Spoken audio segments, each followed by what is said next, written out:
یہ کیسے ہوا؟ میں نے پوچھا۔ خدا بہتر جانتا ہے، اپنی بیوی کو وہ بہت چاہتا ہے اور اس کی خواہش ہے کہ اس کے لیے جان سے تارے توڑ لائے، مگر وہ اسے تارے توڑنے کے لیے آسمان پر بھیجنا چاہتی ہے۔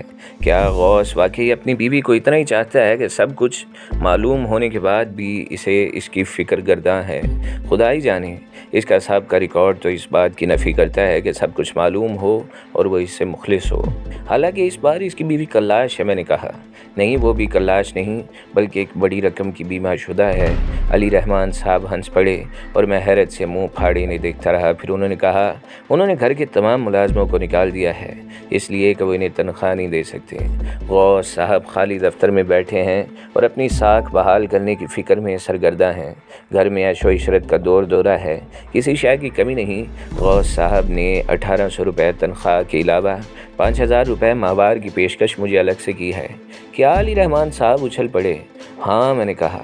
اس کی تفصیل انہوں نے پوچھا اور میں نے انہیں غوث صاحب کی سونپی ہوئی ذمہ داری بتا دی اور علی رحمان گردن ہلانے لگے۔ اس کے علاوہ میں نے کہا، غوث صاحب 1 کروڑ کے بیمہ شدہ ہیں، اس رقم کی سالانہ پریمیم کیا ہوگی؟ پھر کلاش بیگم بھی بیمہ شدہ ہیں اور ان کی پریمیم؟ ترا یہ کہ دونوں میاں بیوی قرض لے کر زندگی گزار رہے ہیں۔ بیگم صاحبہ نے شوہر کی ہلاکت کے لیے گاڑی خریدی جو 50,000 سے 70,000 مالیت کی ضرور ہوگی۔ مجھے اس کیس کے اتنے پرلطف ہونے کی امید نہیں تھی۔ تمہاری جگہ میں ہوتا تو اس سے پورا لطف لیتا۔ آپ نے طویل عرصہ تربیت اور اس کے بعد تجربے میں گزارا ہے جناب، اور میرے بارے میں آپ جانتے ہیں۔ میں نے کہا، او نہیں سکندر، تجربہ وقت سے حاصل ہوتا ہے۔ تم کچھ کرو گے نہیں تو تجربہ کیسے حاصل کرو گے؟ اس وقت تمہارا 2 شاطروں سے واسطہ ہے جنہوں نے بساط بچھا رکھی ہے اور اس پر بہترین کھیل کھیل رہے ہیں۔ تمہیں یہ کھیلنا ہے، اور میں تمہیں اتنا کمزور ذہن نہیں سمجھتا کہ یہ تمہیں بساط کا مہرہ سمجھ کر پیٹ دیں۔ تمہیں اپنا آپ منوانا ہے۔ تمہیں فکر کس کی ہے جب قانون ہے تمہارے ساتھ اور تم قانون کا کام کر رہے ہو؟ انہوں نے کہا۔ میں گہری سانس لے رہا تھا، دماغ کی چولیں ہل رہی تھیں۔ کیسے انکشافات تھے! علی رحمان بھی کم نہیں ہیں، کوئی بھی نیا شوشہ چھوڑ دیتے ہیں۔ آخر وہ ایک گھاگ پولیس آفیسر ہیں۔ غلام غوث خود بھی چالاک انسان ہے، یہ بات ذہن میں رکھنا۔ اگر صرف چاہتوں کا معاملہ ہوتا تو وہ اپنے خدشات پولیس تک کبھی نہ لاتے۔ آخر اس کا کیا مقصد ہے؟ علی رحمان نے کہا۔ ممکن ہے وہ اسے احساس دلانا چاہتا ہو کہ تمام تر محبتوں کے باوجود وہ اپنا تحفظ بھی کر رہا ہے۔ ہاں، یہ بھی ہے، مگر تمہارا یہ نکتہ بے بنیاد نہیں ہے۔ ممکن ہے تمہارا مسئلہ اس نے اپنی بیوی کی ذہانت پر چھوڑ دیا ہو اور بڑی گہرائی میں جا کر اسے یہ احساس دلانا چاہتا ہو کہ وہ اپنے تحفظ سے غافل نہیں ہے۔ ان بے شمار نکتوں میں کہیں بھی ایک نکتہ بن کر نہ رہ جاؤں۔ اکتانے سے زندگی کے مسائل حل نہیں ہوتے۔ میرے خیال میں اب تمہارے پاس معلومات کا بہت بڑا ذخیرہ ہے، تم اس کے سہارے کام کر سکتے ہو۔ جی بہتر، میں نے ٹھنڈی سانس لی اور اٹھ گیا۔ پھر گاڑی چلاتا ہوا اس پراسرار عمارت میں داخل ہو گیا۔ میں نے خود کو سنبھالا، مجھ پر ذمہ داری عائد ہے، جب تک بھی گاڑی چل جائے 8,800 روپے ماہوار کھڑے کروں۔ یہ معاملہ ختم ہو جائے تو بعد میں دیکھا جائے گا کہ مستقبل کیا ہے۔ یہاں بیکار بیٹھنا مناسب نہ تھا، چنانچہ میں نے لان اور کیاریاں صاف کیں، پھولوں کو درست کیا اور فالتو حصے کاٹے۔ مجھے اندازہ نہ ہوا کہ بیگم صاحبہ کب باہر نکلیں اور مجھے کتنی دیر سے کام کرتے ہوئے دیکھ رہی ہیں۔ اچانک میری نگاہ ان پر پڑ گئی، میں سنبھل کر سیدھا ہو گیا۔ تم باغبانی سے واقف ہو؟ انہوں نے نرم لہجے میں کہا۔ کوئی غلطی ہوگی بیگم صاحبہ، میں نے گگیائے ہوئے لہجے میں کہا۔ نہیں، تم نے کیاریاں بہت اچھی طرح سنواری ہیں۔ یہ کام تم نے کہاں سے سیکھا ہے؟ سب کچھ کرتا تھا انگریز بہادر کے ساتھ، میں نے کہا۔ پڑھے لکھے بھی لگتے ہو، بس کام چلانے کی حد تک، میں نے کہا۔ مجھے ایک گلدستہ بنا کر دو، انہوں نے کہا۔ جی ابھی تیار کرتا ہوں، میں نے کہا، اور وہ اندر چلی گئیں۔ دوسرا موقع تھا جب انہوں نے سیدھے منہ بات کی تھی، ورنہ تو ان کی نگاہ میں قہر و غضب کی بجلیاں کونتی ہوئی لگتی تھیں۔ باغبانی سے کوئی واقفیت نہ تھی، پھر بھی گلدستہ بنایا۔ ان کی توجہ چاہتا تھا، پھولوں کی ترتیب توجہ سے کی تھی۔ پھر گلدستہ بیگم صاحبہ کے کمرے میں لے گیا۔ وہ اندر موجود تھیں، ڈریسنگ ٹیبل کے سامنے بیٹھی ہوئی، چہرے کو کولڈ کریم مل رہی تھیں۔ میں نے انہیں گلدستہ پیش کیا اور وہ اسے ناقدانہ نگاہوں سے دیکھنے لگیں، پھر مسکرا کر بولی، سلیقہ ہے، سامنے رکھے گلدان میں لگا دو۔ مجھے ہر روز ملازم تازہ پھولوں کا گلدستہ بنا کر دیتا تھا، لیکن جب سے یہ ختم ہوا گلدان خالی رہ گئے۔ اور سنو، تم روزانہ ایک گلدستہ میرے لیے بنا دیا کرو۔ جی بیگم صاحبہ، میں نے جواب جواب دیا اور گلدستہ گلدان میں رکھ دیا۔ اور کوئی حکم بیگم صاحبہ؟ میں نے کہا۔ نہیں، کل سے تم صاحب کو دفتر چھوڑ کر واپس آ جایا کرو۔ بہت سے کام ایسے ہیں جنہیں کرنا چاہتی ہوں لیکن مجبور تھی، کوئی تھا ہی نہیں۔ نیلم بیچاری تنہا گھر کی صفائی کرتی ہے، کھانا پکاتی ہے، اس سے کام زیادہ لینا مطلب یہ ہے کہ وہ بیمار پڑ جائے گی۔ جی بیگم صاحبہ، میں نے کہا۔ بس اب جاؤ، انہوں نے کہا اور میں کمرے سے نکل گیا۔ دفتن مجھے احساس ہوا کہ باہر کوئی اور موجود ہے جو میرے واپس پلٹتے ہی چلا گیا۔ احساس انوکھی چیز ہے، نیلم کے سوا اور کون ہو سکتا ہے؟ تیزی سے سامنے والی راہدری کا رخ کیا۔ راہدری کچھ فاصلے پر ختم ہوتی تھی۔ نیلم کچن میں موجود تھی۔ میں نے دروازہ کھولا اور نیلم کو دیکھا۔ اس کا تیز تیز سانس بتاتا تھا کہ وہ دوڑتی ہوئی یہاں آئی ہے۔ اس نے چونک کر میری طرف دیکھا اور مسکرائے بغیر پوچھا، ہاں کوئی کام ہے؟ جی، میں نے سرد لہجے میں کہا۔ کیا؟ اس نے پوچھا۔ ایک پیالی چائے مل سکتی ہے؟ بن رہی ہے، وہ تمہیں پہنچا دوں گی۔ کہاں ہو اس وقت؟ گاڑی کی صفائی کرنی ہے، گندی ہو رہی ہے۔ چائے وہیں پہنچا دوں؟ اس نے کہا۔ مہربانی ہوگی، میں نے جواب دیا اور کچن سے پلٹ پڑا، مگر یہ سوچا کہ بیگم صاحبہ کے قریب ہونے پر نیلم جاسوسی کیوں کر رہی تھی۔ ایک بار پھر ذہنی کیفیت بیکار ہو گئی۔ بلا شبہ بھوت گھر میں یہی 3 کردار تھے جو اپنی اپنی جگہ الگ الگ نوعیت کے حامل تھے۔ پچھلے کچھ وقت میں نیلم کے لیے میرے دل میں عجیب سے خیالات پیدا ہو گئے تھے۔ حالانکہ وہ بھی لڑکی تھی، لیکن اس کی شخصیت بھی کسی طور ان لوگوں سے کم پراسرار نہ تھی۔ واپس باہر نکلا اور گاڑی کی دیکھ بھال کرنے لگا۔ تھوڑی دیر کے بعد نیلم چائے کی پیالی لے کر باہر آ گئی۔ میں نے سرد نگاہوں سے نیلم کو دیکھا تو وہ مسکرا دی۔ تعجب ہے، میں نے آہستہ سے کہا۔ کس بات پر؟ تم کبھی کبھی مسکراتی بھی ہو۔ وہ ایک دم سنجیدہ ہو گئی، چند لمحات کھڑی رہی، پھر واپس گئی تو میں نے اسے آواز دی، نیلم ہیلو۔ وہ رک گئی۔ برا مان گئی تم میری بات کا؟ کیا جواب دوں؟ اس نے کہا۔ کیوں؟ جواب اتنا مشکل تو نہیں، تمہاری سمجھ میں نہیں آئے گا، اس نے کہا۔ ہاں، بے وقوف جو ہوں، تم مجھ پر طنز کرتے ہو، حالانکہ تمہیں پوری طرح نہ جانتے ہوئے بھی تم پر اعتماد کیا۔ میری نگرانی ہوتی ہے۔ سکندر، خدا کے لیے خطرہ نہ پیدا کرو۔ تم سے بات کروں گی، ملوں گی، خود بھی اکتا چکی ہوں بری طرح۔ میں تمہارا انتظار کروں گا نیلم۔ ہاں، لیکن جلد بازی نہ کرنا۔ چائے پی لو، پیالی واپس لے جاؤں؟ میں نے چائے پی کر پیالی سے واپس کر دی اور خاموشی سے چلی گئی۔ نہ جانے کب تک اس کے بارے میں سوچتا رہا، مگر وہ سمجھ میں نہیں آئی تھی۔ وقت ہو گیا اور میں غوث صاحب کو لینے چل پڑا۔ کہو کیا کیفیت ہے؟ انہوں نے واپس آتے ہوئے پوچھا۔ بیگم صاحبہ کچھ نرم نظر آئی ہیں۔ ہاں، تمہاری مخالفت تو اب نہیں کریں گی، انہوں نے کہا۔ اس کی کوئی وجہ ہے؟ میں نے کہا۔ اب اس نے نیلم کے علاوہ ایک آدمی کی ضرورت کو تسلیم کر لیا ہے، میں نے اسے سمجھایا ہے۔ ان کی نرمی کی غالباً یہی وجہ ہو سکتی ہے، میں نے کہا۔ ہاں، لیکن تم اس کیفیت سے فائدہ اٹھاؤ، اس کی دلداری کرو اور اسے زیادہ سے زیادہ متاثر کرنے کی کوشش کرو۔ جی، میں نے آہستہ سے کہا۔ وہ شام خوشگوار تھی۔ دونوں میاں بیوی حشاش بشاش نظر آ رہے تھے۔ شام کی چائے انہوں نے لان پر لگانے کا حکم دیا تھا۔ میں بھی سرگرم تھا۔ غوث صاحب نے کہا، جاؤ نیلم کی مدد کرو، گھر کے دوسرے کام بھی دیکھ لیا کرو۔ میں خاموشی سے کچن کی طرف چل پڑا۔ کچن میں جھانک کر دیکھا، نیلم موجود نہیں تھی۔ یہ ایک اضطراری کیفیت ہی تھی کہ میں فوراً آڑ میں ہو گیا۔ اس کا کوئی مقصد نہیں تھا۔ نیلم نے مجھے نہیں دیکھا تھا۔ وہ کچن میں داخل ہو گئی اور کچن کا دروازہ اندر سے بند کر لیا۔ میرا تجسس بڑھ گیا اور میں نے کی ہول سے آنکھ لگا دی۔ اندر کا منظر میرے سامنے تھا۔ چائے کی ٹرے سجی ہوئی رکھی تھی۔ ٹرے میں چائے کے ساتھ جوس کا ایک گلاس بھی نظر آ رہا تھا۔ نیلم نے اپنے لباس سے کچھ نکالا اور میں نے اس چیز کو دیکھ لیا۔ یہ ایک چھوٹی سی شیشی تھی۔ اس نے شیشی سے ہتھیلی پر کچھ انڈیلا اور پھر چٹکی بھر کے اسے اٹھا لیا۔ اس کے بعد اس نے رخ بدل لیا۔ اس کی پشت ہول کے سامنے آ گئی، البتہ کسی برتن میں چمچہ ہلانے کی آواز صاف سنائی دے رہی تھی۔ میرے رونگٹے کھڑے ہو گئے۔ نیلم نے ان مشروبات میں سے کسی میں کچھ ملایا تھا، پتہ نہیں کس میں، چائے میں یا جوس میں، مگر کیا ملایا یہ کیسے پتہ چلے گا؟ لیکن کچھ ہوا تھا، کچھ ضرور ہوا تھا۔ نیلم کے بارے میں میرا نظریہ ایک بار پھر تبدیل ہو گیا۔ جو کچھ بھی کرنا تھا وہ کر چکی تھی۔ میرا ذہن فوری طور پر ساتھ نہیں دے سکا تھا اور میں نے فیصلہ کیا کہ اس وقت مجھے کیا کرنا ہے، لیکن نیلم کے سامنے مشکوک ہونا بھی مناسب نہیں تھا۔ چنانچہ میں دروازے سے توڑا پیچھے ہٹ گیا اور جب نیلم نے دروازہ کھولا تو اس طرح آگے بڑھا کہ جیسے ابھی آیا ہوں۔ اس نے چونک کر مجھے دیکھا اور بولی، خیریت؟ کیا بات ہے؟ کچھ نہیں، غوث صاحب نے بھیجا ہے کہ تمہاری مدد کروں، لاؤ یہ برتن مجھے دے دو۔ وہ آہستہ سے ہنسی اور بولی، برتن اتنے وزنی نہیں ہیں، میرے پیچھے چلے آؤ۔ میں نے اس کی ہدایت پر عمل کیا۔ اس کے چہرے پر کوئی تاثر نہیں تھا، اس کا مطلب تھا کہ وہ جو کر رہی ہے اس کی ماہر ہے، لیکن میری کیفیت اندر سے خراب تھی۔ سمجھ میں نہیں آ رہا تھا کہ بیگم غوث اور غوث صاحب کو کیسے خبردار کروں۔ نیلم کے پیچھے چلتا ہوا وہاں پہنچ گیا جہاں وہ دونوں موجود تھے۔ نیلم جوس کا گلاس غوث صاحب کے سامنے رکھ چکی تھی، چائے کے برتن بیگم صاحبہ کے سامنے، اور پیچھے ہٹ کر کھڑی ہو گئی۔ میں سخت پریشان تھا، لیکن جلد بازی بھی مناسب نہیں تھی۔ کر بھی کیا سکتا تھا؟ کیسے ہوشیار کرتا اور کیا کہتا؟ خاموشی ہی مناسب تھی۔ دونوں ہی اپنے مشاغل میں کھو گئے۔ غوث صاحب بولے، نیلم میں نے سکندر سے کہہ دیا ہے اس سے کچن میں بھی مدد لے لیا کرو اور اس کے ساتھ گھر کے تمام کاموں میں بھی۔ تم تنہا سارے کام نہیں کر سکتی، میرا خیال ہے سکندر تمہاری بہترین مدد کرے گا۔ جی غوث صاحب، نیلم نے ادب سے کہا۔ جاؤ تم لوگ اپنا کام کرو، ابھی ہم لوگ یہاں دیر تک بیٹھیں گے۔ میں نیلم کے ساتھ اندر آ گیا۔ اس نے کہا، چائے پیو گے؟ نہیں، میں نے کہا۔ کیا بات ہے، تمہارا چہرہ کیسا ہو رہا ہے؟ نہیں کوئی بات نہیں، ٹھیک ہوں۔ کوئی کام ہے؟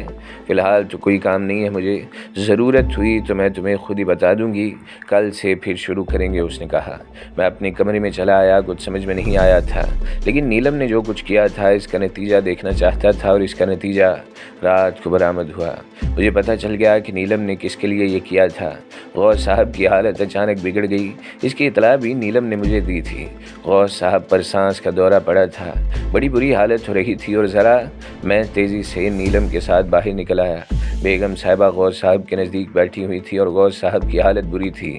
سانس سینے میں نہیں سما رہا تھا، حلق سے بھیانک آواز نکل رہی تھی، اور وہ بری طرح ہاتھ پاؤں مار رہے تھے۔ بیگم صاحبہ، کیا خیال ہے، کسی ڈاکٹر کو بلاؤں یا انہیں کسی ڈاکٹر کے پاس لے جایا جائے؟ میں نے پوچھا۔ میں تو پاگل ہو جاؤں گی، دماغ خراب ہو جائے گا میرا۔ انہیں تو کچھ نہیں ہوگا، لیکن میرے اعصاب۔ بیگم صاحبہ نے دونوں ہاتھوں سے سر پکڑ لیا تھا۔ آپ مجھے حکم دے بیگم صاحبہ۔ کیا حکم دوں؟ کوئی علاج نہیں کرتے، سختی سے مخالفت کرتے ہیں۔ اگر ڈاکٹر کے پاس لے جایا گیا تو خودکشی کر لیں گے۔ بتاؤ میں کیا کروں؟ ایسی حالت ہو جاتی ہے، بے شک ٹھیک ہو جاتے ہیں، لیکن کسی وقت حالت بہت زیادہ بگڑ بھی سکتی ہے۔ غوث صاحب کو دورہ ضرور پڑا تھا، لیکن ہوش و حواس میں تھے۔ دونوں ہاتھ اٹھا کر پھولے ہوئے سانس کے ساتھ کہا، تم لوگ فکر نہ کرو، ٹھیک ہے، ٹھیک عارضی ہے، سب کچھ عارضی ہے، ٹھیک ہو جاؤں گا۔ دیکھا تم نے، جاؤ بلا وجہ اپنا وقت برباد کر رہے ہو۔ میں تو عرصے سے یہ سب کچھ دیکھ رہی ہوں، کچھ نہیں کر سکتی، میں اس سلسلے میں کچھ نہیں کر سکتی۔ بیگم صاحبہ کی ہدایت پر میں وہاں سے نکل آیا۔ نیلم البتہ وہیں رہی، نہ جانے کیوں۔ کمرے میں آ کر میرے بدن پر سنسنی سی طاری ہونے لگی۔ یہ تو اب کھلا معاملہ ہو گیا کہ نیلم غوث صاحب کے خلاف کوئی کارروائی کر رہی ہے۔ ہو سکتا ہے یہ کارروائی بیگم صاحبہ کی ایما پر ہو، لیکن اب یہ میرے علم میں آ گئی تھی، اور اب مجھے یہ دیکھنا تھا کہ نیلم غوث صاحب کو یہ کیا چیز دے رہی ہے جس سے ان کی حالت خراب ہو جاتی ہے۔ اور اس کا مطلب ہے کہ غوث صاحب کا خدشہ بالکل درست ہے، مگر وہ احمق آدمی خود ہی پاگل تھا۔ کوئی بھلا کیا کر سکتا ہے اس کے لیے؟ علی رحمان صاحب کو یہ اطلاع دینا ضروری ہے، یقیناً ان کے کانوں میں یہ بات ڈالنا ضروری ہے۔ نیلم اب پوری طرح میری نظروں میں مشکوک ہو گئی تھی، حالانکہ اس سے پہلے میرے دل کے کچھ گوشے اس کی کہانی سننے کے لیے نرم ہو گئے تھے، اور اس کے بارے میں نہ جانے کس طرح سوچنے لگا تھا، لیکن اس وقت ان حالات میں نیلم کو میری نگاہوں میں بے حد مشکوک ہونا تھا۔ مجھے افسوس بھی ہوا، لیکن کیا کر سکتا تھا۔ علی رحمان صاحب اس سلسلے میں اگر کوئی حکم دیتے تو اس کی تعمیل ہو سکتی تھی۔ نہ جانے رات کو کون سے حصے تک یہ تمام باتیں سوچتا رہا۔ صبح کو مقررہ وقت پر نیلم سے ملاقات ہوئی۔ میں نے فوراً ہی غوث صاحب کی کیفیت پوچھی تو نیلم ہنس کر بولی، دورہ 1-8 گھنٹے کا ہوتا ہے، اس کے بعد غوث صاحب نارمل ہو جاتے ہیں۔ بالآخر ایک دن ایسا ضرور آئے گا جب وہ نارمل نہیں ہو سکیں گے۔ کیا مطلب؟ اس نے کہا۔ مطلب میں ڈاکٹر تو نہیں ہوں کہ مطلب بتاؤں۔ اس دن غوث صاحب دفتر نہیں گئے تھے۔ دن کو 10 بجے کے قریب میری ان سے ملاقات ہوئی۔ واقعی وہ حیرت انگیز طور پر بہتر حالت میں تھے۔ کہنے لگے، تمہیں یہاں کوئی کام ہے سکندر؟ نہیں غوث صاحب، میں نے کہا، آج میں دفتر نہیں جاؤں گا، تم چابیاں لے لو، بس سے دفتر چلے جاؤ اور پوری رفتار سے صفائی کر ڈالو۔ بہت دن سے میں یہ سوچ رہا تھا کہ ایک دن پورے دفتر کی صفائی کر دی جائے۔ یہ کام تمہارے لیے ممکن ہوگا یا نہیں؟ کیوں نہیں غوث صاحب، میں نے کہا، جس وقت بھی کام سے فارغ ہو جاؤ واپس آ جانا۔ میرا آج کہیں بھی نکلنے کا پروگرام نہیں ہے۔ میں نے گردن ہلا دی اور اس کے بعد دفتر چل پڑا۔ دفتر واقعی بری طرح غلیظ ہو رہا تھا۔ میں نے اس دوران تھوڑا بہت کام ضرور کیا۔ ایک باقاعدہ آفس تھا۔ اس کی صفائی کرتے ہوئے میں سوچنے لگا کہ ایسی عجیب بات ہے کہ اندر دفتر قائم کیا گیا ہے لیکن اب یہاں کچھ نہیں ہوتا۔ معاملات واقعی اس قدر پیچیدہ تھے کہ مجھ جیسے آدمی کی عقل بھی چکرا کر رہ گئی تھی۔ بڑے ہال نما کمرے کی میں نے مکمل صفائی کر ڈالی، جس میں میزیں وغیرہ پڑی ہوئی تھیں۔ تمام میزوں کی درازیں کھول کر دیکھی، بہت سے سادہ کاغذات پڑے ہوئے تھے۔ ایسی کوئی بھی چیز نہیں تھی جو قابل توجہ ہوتی۔ پھر غوث صاحب کے کیبن میں داخل ہو گیا۔ دفتر کی صفائی کرنے سے پہلے دفعتاً میری نگاہ لوہے کی ایک الماری پر پڑی جو تھوڑی سی کھلی ہوئی تھی۔ نہ جانے کیوں میرے ذہن میں تجسس جاگا۔ میں نے اس الماری کا ہینڈل پکڑ کر کھولا۔ اس سے پہلے میں نے اس پر توجہ نہیں دی تھی۔ نہ جانے غوث صاحب اسے کھلا رکھتے تھے یا بند رہتی تھی۔ الماری میں البتہ بہت سے فائل اور کاغذات رکھے ہوئے تھے۔ یقیناً یہاں ریکارڈ سمیٹ کر اس الماری میں منتقل کر دیا گیا تھا۔ اس الماری کے مختلف حصے تھے۔ میری توجہ خصوصاً اس حصے کی جانب مبذول ہو گئی جسے تجوری کہا جا سکتا ہے۔ اس کو کھول کر دیکھا تو اس میں براؤن رنگ کا لفافہ رکھا ہوا تھا۔ اس کے علاوہ اس تجوری میں اور کچھ نہیں تھا۔ میں نے لفافہ نکال لیا اور اس میں رکھے ہوئے کاغذات دیکھنے لگا۔ یہ کام میری لائن کا تھا، اس لیے اسے سمجھنے میں ذرا بھی نہ الجھا۔ کاغذات میں بینک سٹیٹمنٹس بھی تھیں جو مختلف بینکوں کی تھیں اور ان میں جو رقومات لکھی ہوئی تھیں وہ ناقابل یقین تھیں۔ بڑی بڑی رقمیں جن کی مالیت بے پناہ ہو جاتی ہے۔ میں نے حیرانی سے آنکھیں پھاڑ کر دیکھا، سٹیٹمنٹس غوث صاحب ہی کے تھے۔ میں نے ان پر پڑی ہوئی تاریخیں دیکھیں اور مزید حیران ہو گیا کیونکہ یہ تاریخیں زیادہ پرانی نہیں تھیں۔ لیکن یہ سب کیا ہے؟ اگر غوث صاحب کے اثاثے اتنے ہیں تو پھر وہ دیوالیہ کیسے ہو گئے؟ سوال ہی پیدا نہیں ہوتا۔ میں نے تمام کاغذات دیکھنے کے بعد انہیں احتیاط سے ان کی جگہ رکھ دیا۔ کچھ اور کاغذات بھی تھے جو ٹائپ شدہ تھے۔ میں نے انہیں دیکھا اور مزید حیرت کا اظہار ہو گیا۔ ان کاغذات میں کچھ شیئرز کی تفصیلات تھیں اور جو سب سے زیادہ حیران کن بات تھی وہ یہ کہ بیگم صاحبہ کے اپنے اثاثوں کی تفصیلات تھیں اور یہ تاریخیں بھی زیادہ پرانی نہیں تھیں اور یہ تفصیلات غالباً کچھ کاغذات کی نقول کی شکل میں تھیں کیونکہ یہ فوٹو اسٹیٹ تھیں۔ میں احمقوں کی طرح یہ تمام چیزیں دیکھتا رہا اور میری الجھنوں میں بے پناہ اضافہ ہوتا گیا۔ ان کاغذات کی روح سے بیگم صاحبہ بے حد دولت مند تھی اور غوث صاحب کی دولت کی تو کوئی حد نہیں تھی، لیکن پھر یہ سب کچھ تاریخیں انہیں زیادہ تفصیلات کی شکل میں پیش کر رہی تھیں۔ میں نے تجوری بند کرنے کے بعد الماری بھی بند کر دی اور کسی خیال میں ڈوب گیا، لیکن ابھی زیادہ دیر نہیں گزری تھی کہ بڑے دروازے سے غوث صاحب اندر داخل ہوتے ہوئے نظر آئے اور تیر کی طرح میری جانب لپکے۔ اس سے پہلے میں نے ان کے انداز میں یہ پھرتی نہیں دیکھی تھی۔ اندر آتے ہی وہ مجھے مشکوک نگاہوں سے دیکھنے لگے۔ میں نے حیرانی سے منہ کھول کر کہا، آپ غوث صاحب، آپ کو تو آفس نہیں آنا تھا؟ میں نے کہا، ہاں کچھ کام تھے، کچھ کاغذات جنہیں دیکھنا تھا، بحالت مجبوری آنا پڑا۔ غوث صاحب نے آواز پر قابو پاتے ہوئے کہا اور پھر میری طرف دیکھ کر بولے، تم نے ابھی تک دفتر کی صفائی ختم نہیں کی؟ باہر کے کمرے کی صفائی ختم کی ہے، ابھی تو اندر داخل ہوا ہوں۔ میں نے کہا، یہاں کوئی صفائی وغیرہ نہیں کی تم نے؟ ابھی کہاں غوث صاحب، لیکن آپ تھوڑا سا وقت دے دیں، میں صفائی کر لوں گا۔ نہیں تم ذرا باہر رکو، میرے کمرے کی صفائی بعد میں کر لینا۔ مجھے یاد رہا تھا کہ کمرے کا دروازہ کھلا چھوڑ گیا ہوں میں۔ میرا خیال ہے پچھلے دن۔ اس الماری کو دیکھا کھول کے تم نے؟ انہوں نے میری طرف اشارہ کرتے ہوئے کہا اور میں دل ہی دل میں خدا کا شکر ادا کرنے لگا کہ چند لمحات قبل ہی میں نے یہ الماری بند کی تھی۔ نہیں غوث صاحب، ابھی تو میں اس دفتر میں داخل ہوا ہوں، یہ الماری تو لاک ہے۔ نہیں شاید کھلی رہ گئی ہے، ذرا دیکھو تو، انہوں نے کہا اور میں نے ہینڈل کے اوپر ہاتھ رکھ کر اسے کھولا۔ جی ہاں کھلی ہوئی ہے، میں نے کہا۔ چلو ٹھیک ہے۔ اتفاق سے اس کی چابی بھی میں اپنے ساتھ نہیں لایا۔ خیر تم باہر رکو، غوث صاحب نے کہا اور میں باہر نکل آیا۔ میرا ذہن سائیں سائیں کر رہا تھا۔ غوث صاحب کی مشکوک کیفیت بتاتی تھی کہ اچانک ہی انہیں الماری کھلی رہ جانے کا احساس ہوا اور وہ بیماری کے عالم میں ادھر دوڑ پڑے ہیں، لیکن اب صورتحال میرے لیے ناقابل برداشت ہو گئی تھی۔ یہ نیا انکشاف تھا، دو باتیں جمع ہو گئی تھیں اور مجھے علی رحمان صاحب کو یہ تفصیلات بتانی تھی۔ میں باہر آ کر بیٹھ گیا۔ کچھ دیر کے بعد غوث صاحب بھی واپس آئے اور انہوں نے کہا، آؤ چل رہے ہو گھر؟ جو حکم آپ کا، اگر آپ کی اجازت ہو تو یہ دفتر بھی صاف کر لوں۔ میں نے کہا، وہی رہنے دو آج، بس میں تو یوں ہی آ گیا، ایک کاغذ دیکھنا تھا، خصوصی طور پر اسے دیکھ لیا، چلو واپس چلتے ہیں۔ آپ گاڑی لائے ہیں؟ میں نے پوچھا۔ تو اور کون لاتا؟ غوث صاحب نے جواب دیا اور میں ان کے ساتھ باہر نکل آیا۔ کچھ دیر کے بعد ہم گھر پہنچ گئے تھے۔ غوث صاحب کو غالباً یہ اطمینان ہو گیا کہ میں ان کی الماری کو کھول کر نہیں دیکھ سکا، اور یقیناً وہ اسی الماری کی وجہ سے بھاگ کر آئے تھے۔ گھر آنے کے بعد مجھے باہر جانے کا موقع نہ ملا اور میں رحمان علی کے پاس نہ جا سکا۔ بیگم صاحبہ کے کمرے کی صفائی کی ذمہ داری سونپی گئی تھی۔ نیلم بھی میرے ساتھ تھی اور کچھ شگفتہ سی نظر آ رہی تھی۔